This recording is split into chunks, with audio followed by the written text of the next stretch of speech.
Hello!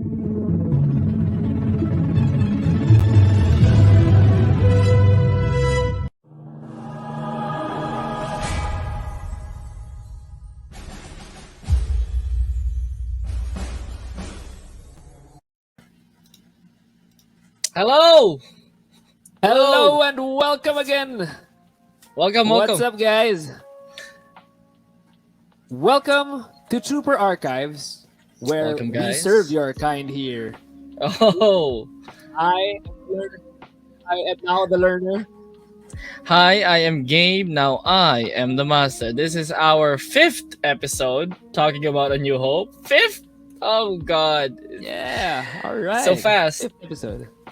So 5th episode, it means we got 4 episodes before this one. So if you haven't seen those episodes, please check them out. And we also have other videos like our short reels in TikTok and Star Wars shorts, little info bits for the new listeners there. And we also have a reaction videos. We have one for Andor. That Andor series just it's already posted. Yeah, so do check those out, guys. Yeah. All right, so I'm also gonna plug if you want to listen to our broadcast, we are on Amazon Music, Apple Podcasts, Google Podcasts, and Spotify. But if you prefer to watch our broadcast, you can go to our YouTube channel, Trooper Archives, and hit that subscribe button, guys. Yeah. All right. Now, on this day in Star Wars, what do you think? Ace? Oh yeah, that's right. It is September 8th. And okay. So this is our podcast channel, so you can listen to us. It's there's a number to it. Anyways, in September 8th of 1977, the year A New Hope was released, Darth Vader makes a cameo appearance in the Wacko Saturday Preview and Other Good Stuff Special, a show that which previews Saturday morning shows on CBS. All right, so that's how our pal Darth Vader is so famous. He gets to have a show in CBS. Well, no, I mean he dropped in the show. Is that it? Did he just like join it with his own skit? Yeah. Okay. I think so. I can't find a clip of it, but yeah. And on this day on Star Wars, actually this day is Disney Plus Day. We are expecting the premiere of the documentary show behind the Obi-Wan Kenobi series, entitled Obi-Wan Kenobi, Jedi's Return. So what do you think? Yeah. We'll watch that. We'll probably watch that. We'll probably do you wanna we'll probably do a video on it, just small like a small featurette on it, maybe. Yeah, we'll think about probably a special episode probably. Anyways, it's Obi-Wan Kenobi. It's Ewan McGregor. Oh yeah, it's the master. All right. It's at least the least we could do for a more civilized age. That's true. All right. So this is our 5th episode. Thanks for watching, guys. And so just to give a brief recap for our 4th episode, we talked about Luke looking for R2D2, finally meeting up with Obi-Wan Kenobi for the first time, or old Ben Kenobi, if I should say. That's true. We talked a little about the Tusken Raiders. You know how it's a little bit of theorizing on the Tusken Raiders.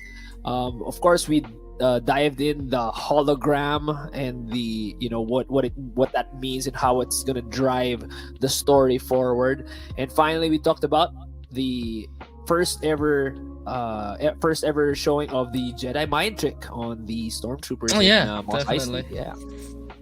All right. So So diving in our episode today, we finally enter the Mos Eisley Cantina, and right away, I think this scene is the scene that cements A New Hope as a space western. So, space western, you go into the OK Corral or the saloon, and then you have different characters, different kinds of people in the OK saloon. And the saloon, and you got the bartender, you got the thug, you got the bullies, you got the female, you got the band. So opening, it comes the together. Cantina is the band with the iconic music, which we will never ever forget. And I'm so glad that they didn't change the music Oh, yeah, on the re-release. that's true. If you listen on Spotify, guys, or in our audio platforms, our end credits is Yeah, the Moss Eisley Cantina band playing. Only it's in lo-fi, so I really like yeah, it. I really like that one. So yeah. True. Me Gabe, too. this Yeah. first like 20-30 seconds of the Moss Eisley Cantina, Hmm. we are assaulted with a bunch of, you know, all these different kinds of aliens in one Yeah. space, and it sort of ends with the bartender telling Luke that, hey, we don't serve their kind here, and talking about the Yeah. droids. And He's kind of discriminatory towards droids. I was thinking about the discrimination aspect of this, and then Luke just says, C3, you and R2 just wait outside by the speeder.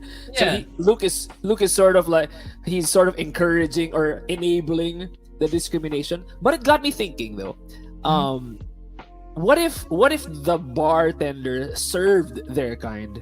That would mean he would have oil and like inorganic substances together with Yeah, the food probably. and the drinks, so it might not have been safe. So I think there was a safety, health aspect to separate, not serving the droids in this cantina. So there might be some of that. I mean, they could have their own section in the cantina, where they could like, chill, take a little oil bath or something like that. Or the bartender could have you could just turn left to Crazy Joe's and then they'll take care of you. Be a Yeah, helping true. hand. I mean, But- according to Yeah. research, like the like there was, if you can remember the scene, there was like a device on the entrance, like in the yeah, background, like a where sensor. Yeah, that's right. yeah, like a sensor. It actually sensed that it was actually like a security measure. Whenever droids get past it, it will inform the bartender that they're like droids who entered the cantina. That's right. That's- Yeah. Hence the warning. But I did want to ask you Mhm. about everyone else, because there's a whole Yeah. lot to talk about here. So, what can you tell me about the other patrons in the cantina? I mean, there were around 10 like identifiably weird aliens in the cantina, but according to estimate, roughly there were like 21 characters included in that scene in particular, Wow. and it Wow. kind of opened up the Star Wars as a diverse universe. There's a lot of characters to look into, and yeah, so we're gonna start off with the cantina itself. All right, so the cantina, if you don't know, is actually called Chalmun's Spaceport Cantina. There It you was go. owned Chalmers. by Chalmun, all right, who was a male Wookiee. He was a male Wookiee who owned the cantina, and yeah, he at that day he scheduled the appearance or the performance of Frigrin Dan and the modal nodes. Hey, look at Alright. these guys. These guys are the best. Yeah, so they were 7 Bith musicians, all right, and they were led by Figrin Dan. All right, and the song that you particularly mentioned earlier was entitled "Mad About Me." That's the title of the song. And that song has a remix version, "Mad About Me," in the theme park in Disney World, Galaxy's Edge, Star Wars Galaxy's Edge. So if you enter one of the restaurants, you could actually hear a remix of that song. Oh my god. And everybody's tuning in. There's dancers, and you get that Star Wars experience you're always looking for. Mhm. All right, so next up in this list is Arlail Schaus. All right, This guy's so he's a creepy. male devil. You can see he's like a wolf man with red eyes, with glowing red eyes. And unfortunately, he got replaced by a CGI character in the re-releases. Oh, did he? Oh, okay. Yeah. So this picture is actually from the original Star Wars movie. I remember him. And I then do remember him. yeah, and then we got this character. He's one of the first aliens you see. So he's still got Arlail in the background, and you see a male Arcona scout named Ham Dazan. He's a resident deadbeat of the cantina, who apparently like apparently lost everything he had buying jury juice and salt. So he got stuck in Mos Eisley. What a deadbeat. All right. Next up is this guy, this Devaronian male. This guy his name I can is never forget. Yeah, because he looks like the devil, right? He's the devil. His name is Kardue Sain Malok. Sorry. His alias is Labria, so let's just call him that. So Labria okay. Is a Devaronian who was a former army captain in Devaron. So he's a cruel captain that committed deadly crimes that got him one of the highest bounties in the galaxy at that time. Okay. So in the expanded universe, he was allegedly a fan of the modal nodes. That's why he was in the cantina that day, listening to them say. He's just fanboying. Yeah, he's fanboying. Next up, while I'm running away from the law, I'll just listen to my favorite band for a few minutes. True. Just a few minutes, Who's this guy? I don't remember this guy. His name is Mio, Myo. He's a Cyclops. Yeah, he's kind of a Cyclops. He apparently, this character likes watching brawls and fights. He's a brawler himself, so he feels quite lucky to witness both a lightsaber brawl and a shootout in the same afternoon. Hence, I think he was smiling. He was just having like, oh man, this day just doesn't get better. Yeah, true. One more round for me. And next is this little guy. All right, well, he's not a little guy, he's a gal. Her name's Kabe, a female Chadra fan who we see orders blue milk with credits she earned from her last job. All right, nice. She's with another character that I'm going to talk about later. This guy is Momao Nadon. All right, aka Hammerhead. He was the guy that's making that weird noise, like a gurg, almost like a gurgling noise. Was it? Or... Yeah. If you watch the first Star Wars Clone Wars, not the Clone Wars, there's a Jedi Ithorian, same kind of his that makes that sound. Okay. So he actually sympathizes with the rebels. And according to research, he helps rebel operatives by hiding them in his garden. I don't know what kind of garden it is, if it's in Tatooine, but probably a moisture garden. I don't know. I don't know. Maybe like a rock garden. Probably, I don't know. Sand garden, And we got Muftak, the friend of Kabe, the small gal. He's a Tals. So he's a pickpocket with his partner Kabe and a low-level spice dealer. So there's a bunch of characters in the cantina, you can see.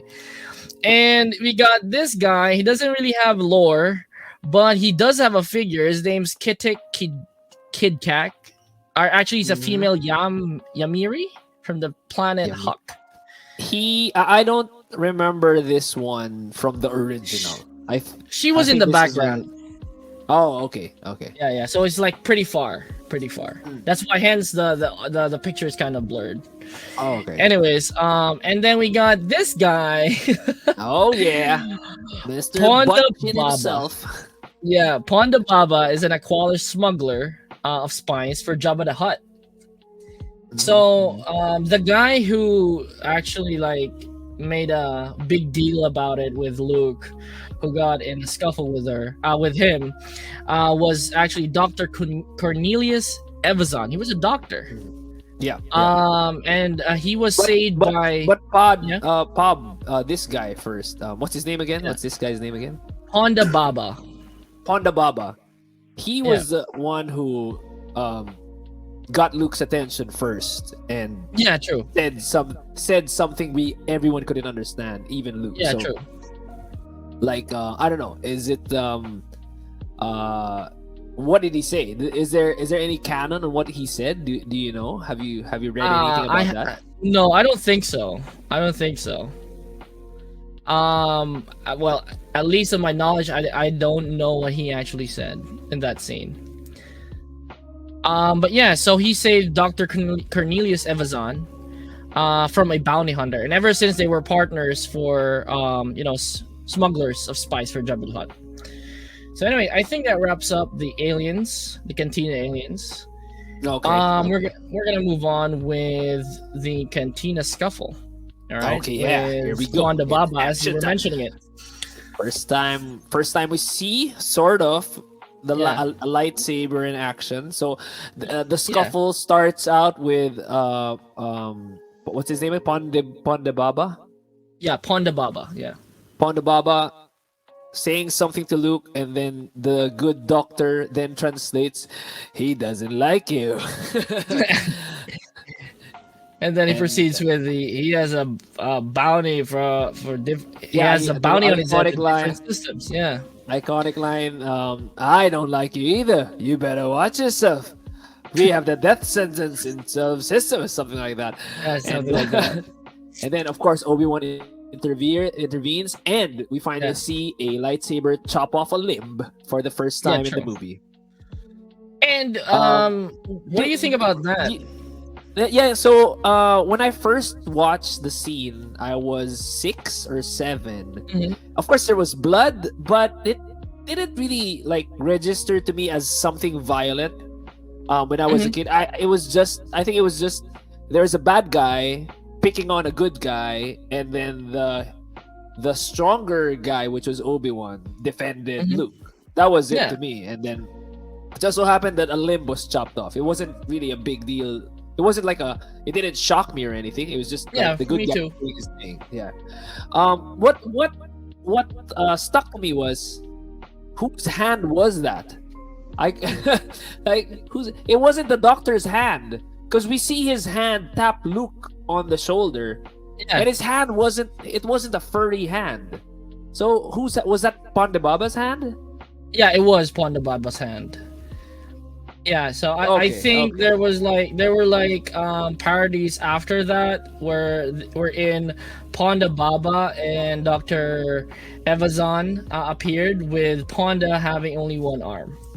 Oh, okay. So he survived. Okay. He survived. So my question is, as a kid, I think it wasn't violent at all. I think I completely get what you were saying. I think it was just a good guy getting downsized by these two bad guys, and then the stronger guy, what you said. So what do you think about that scene? Obi-Wan, we see Obi-Wan in action for the first time. It was pretty fast. It was fast. Knowing that it's not the first, it is the first scene that we see a lightsaber cut off an arm or a part of the body, but in future movies there is no blood, right? You know what I mean? It was lightsabers should have instant cauterization. So again, of course, it's the first movie. I'm sure George Lucas doesn't really plan on these details, and I let it go. It's not a big deal to me.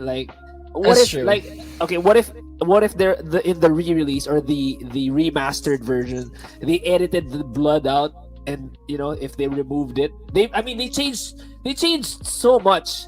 So maybe they should have edited the blood. I don't know, but I don't care. It doesn't matter to me. I think the scene was meant to send us the message that Jedi, you're not supposed to F with a Jedi.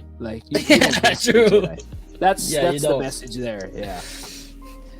Especially Jedi who are outcasts, Jedi who has been away from their way of life for so long.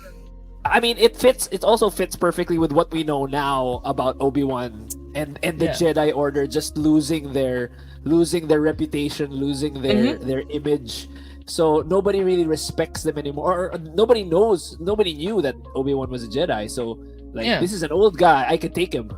So some situation like that in a cantina full of lowlifes, right? Yeah, but I think the people who I think Ponda Baba and like the other guy, Doctor Evazan, were surprised that he had a lightsaber. Yeah, that's right. Yeah. Yeah, I mean, it could have been just any guy in a robe. It's Hmm. Tatooine. Everybody comes and goes. It's Mos Eisley spaceport. I So, I think the moral of the lesson, the moral lesson of this scene is that no matter what the guy looks like, you don't pick a fight. It's yeah, so that's true. random. You don't know what the guy is carrying or what he's capable of or what he Yeah, true. knows, what kind of jujitsu MMA thing. Yeah, Luke could have been an assassin. They didn't know he just looked young. yeah, They couldn't have true. determined that, right? Yeah, but then I guess everybody's just like arrogant. Everybody's like a criminal. Oh, I or can take this or guy. they've drunk too much blue milk. Like they had a little bit Probably. too much whiskey in the blue milk. Probably some jury juice. Yeah, yeah. Um, all right. So another iconic scene in that part of the movie is the Okay. first appearance of Han Solo and Chewbacca. Uh-huh. So, what do you think? Did you know Harrison Ford from like previous movies? Did he had a reputation to be like this kind of actor, or that portrayed, that solidified Han Solo for being the smuggler he is? So I watched Star Wars before I watched any of the Indiana Jones movies. So this was my first introduction to Harrison Ford as an actor, but you could feel his charisma right away. The way he talked was completely different from everybody else. He had this big hairy dude with him, so meaning that if this big hairy dude respected him, Yeah. then you should probably respect him. And I loved the negotiation, between Yeah. him and Obi-Wan, and then Luke's like, I could do that. I could pilot whatever. Like, But he's who's sort gonna of, fly? But who's gonna who's fly gonna it? fly? You? I'm not such a bad pilot myself. Like, I like that scene where Obi-Wan just calms Luke down, meaning, sending the message that we need a pilot, we need a smuggler, we need like a rascal with us, a rogue guy that will, not ask questions. That was part of the bargain. Like, Yeah. the passengers were me, the boy, two droids, and no questions No asked. questions. I mean, Mos Eisley, or Tatooine itself, was known to have that kind of reputation, a no questions asked planet. That is why it's flawless. Yeah. Yep. So, yeah, I It think, fits the bill. I think it fits the bill. Yeah. So yeah, I really like that negotiation scene. that's true. I think, yeah. Do you think Chewbacca knew Chalman? 'Cause owning the cantina? Oh, that's wow. Because That's a there's really no good interaction question. between those two in canon. No other documentation on like No, I don't history think in so. Kashyyyk or anything. No, no. Oh, that's And interesting. Chalman had a beard, like a mustache. Yeah. So on top of the hair, got that They got gray an additional mustache. coating here. Yeah. I would gander. I would guess that no. I want to guess that they probably know. He probably knows that a Wookiee may own an establishment somewhere in Mos Eisley, but I don't think he really knows the owner Chalmers personally. So Yeah. I don't know. But I think That's my Chalman guess. knows him. But I think Chalman knows him because Chewbacca yeah, seems to be 'cause- pretty high in Kashyyyk.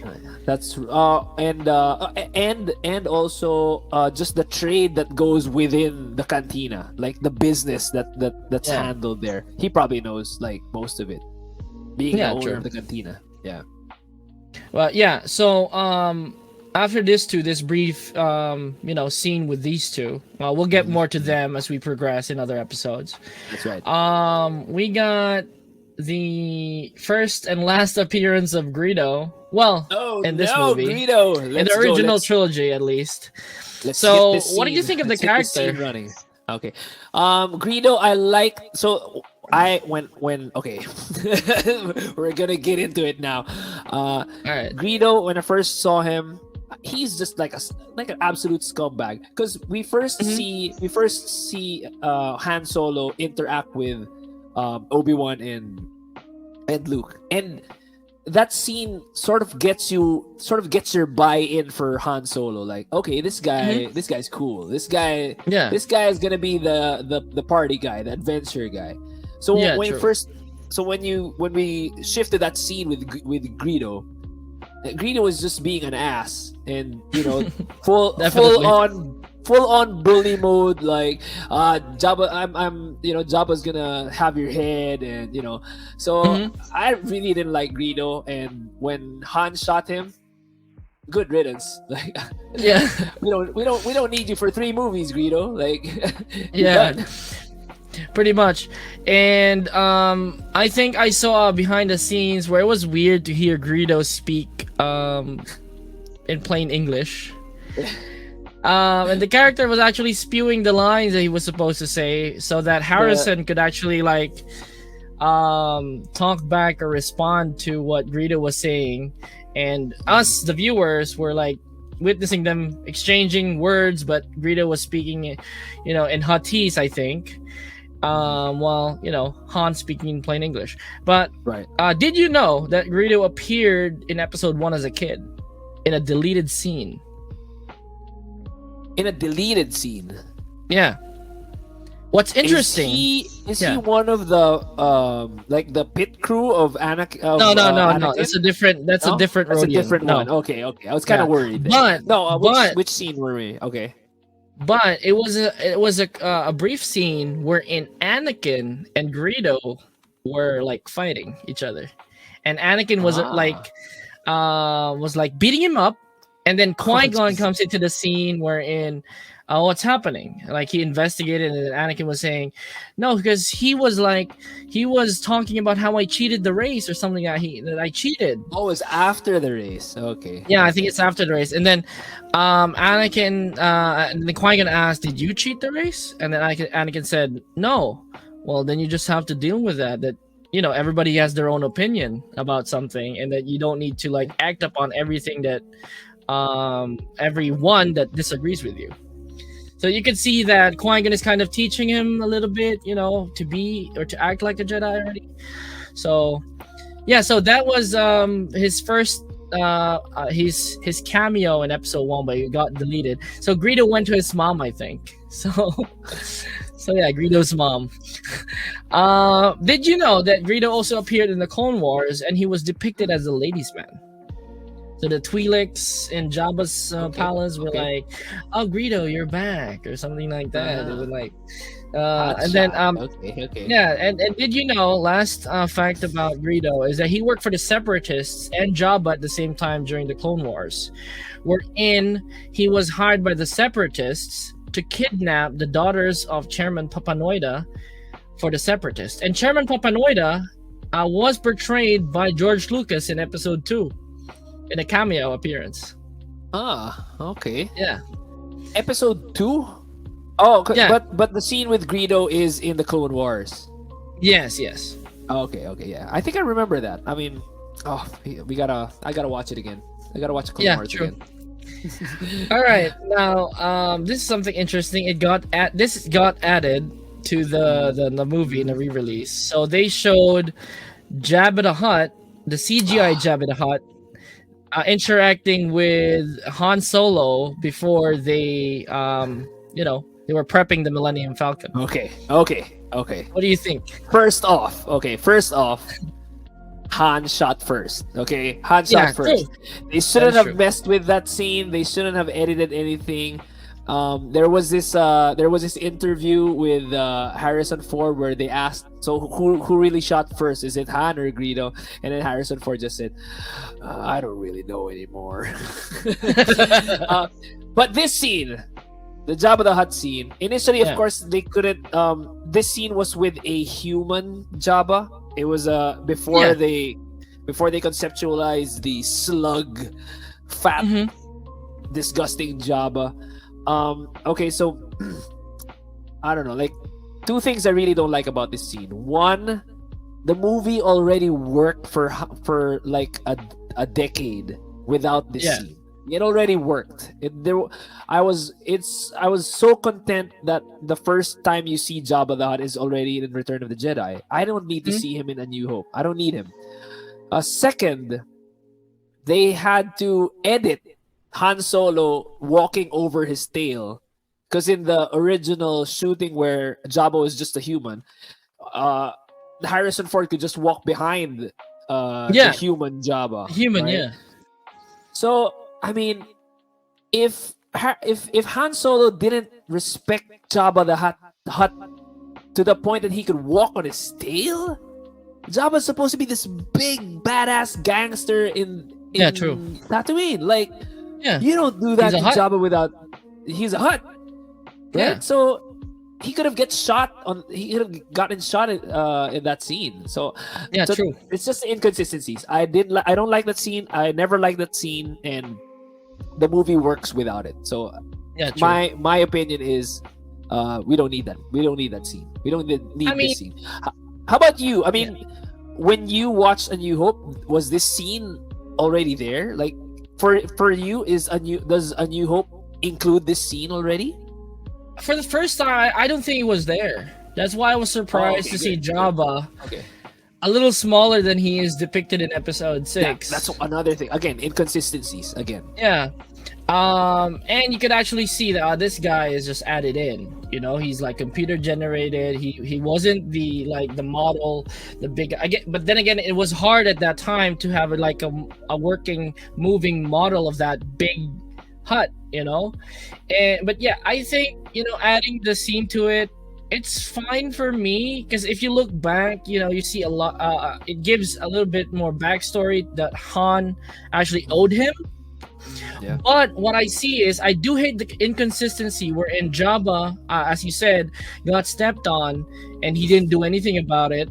And number two, his bounty hunter Greedo, who worked for him for years, just got killed, and he just talks to Han casually. Greedo was killed in a cantina full of people. Yeah.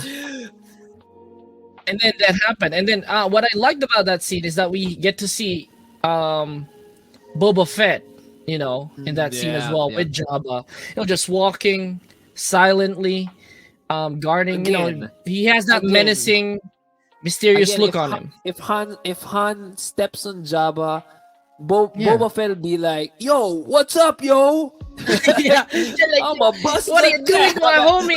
What you doing, bro? What's up, bro? I mean, come on.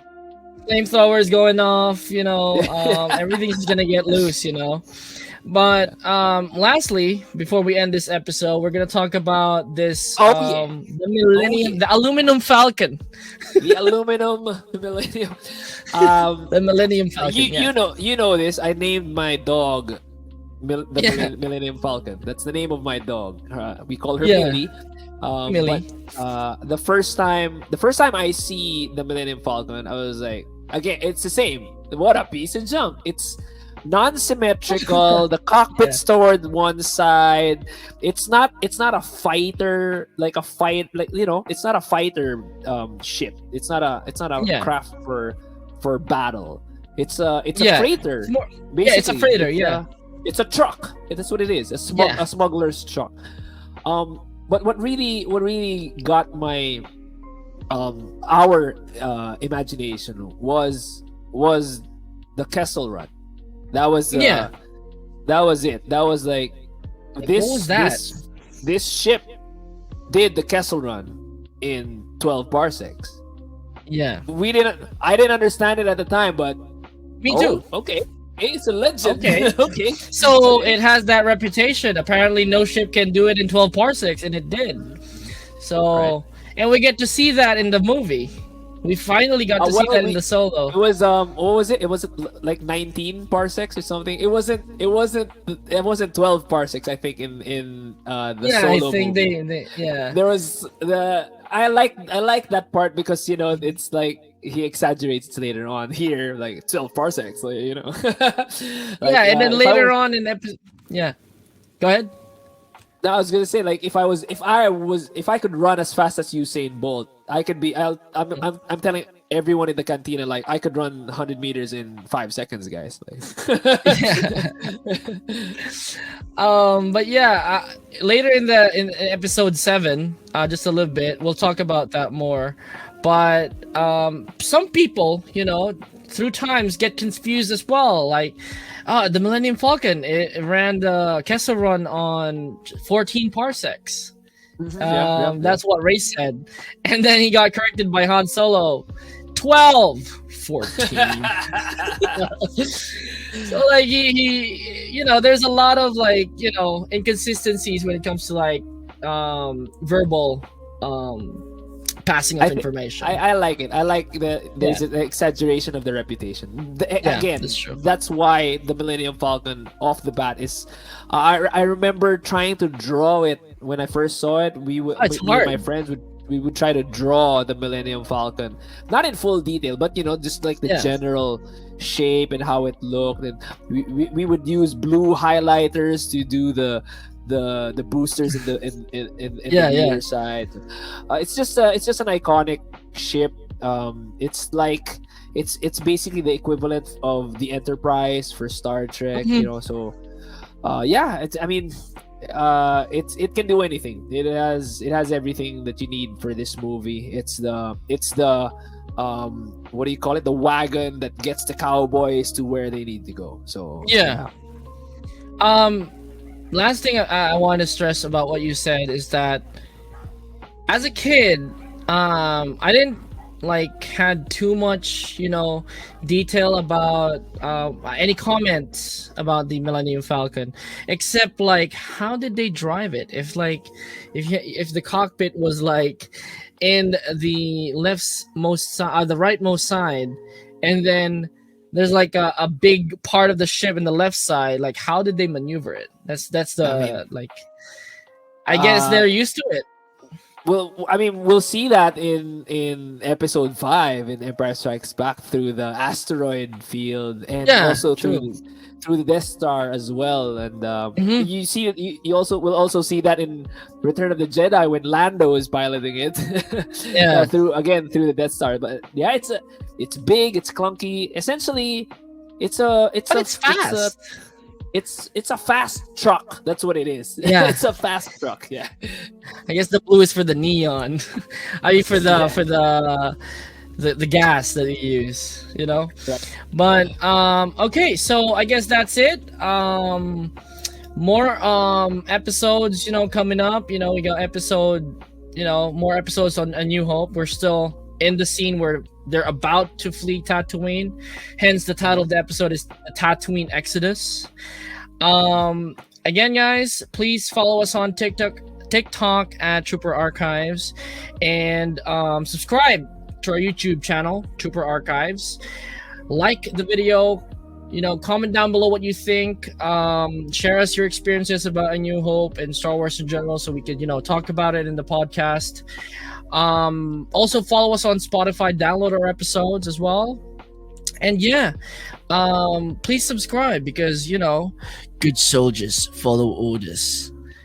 All right, I am Gabe, and I'm Ace. This has been Trooper Archives. You don't need to see our identification. Move along.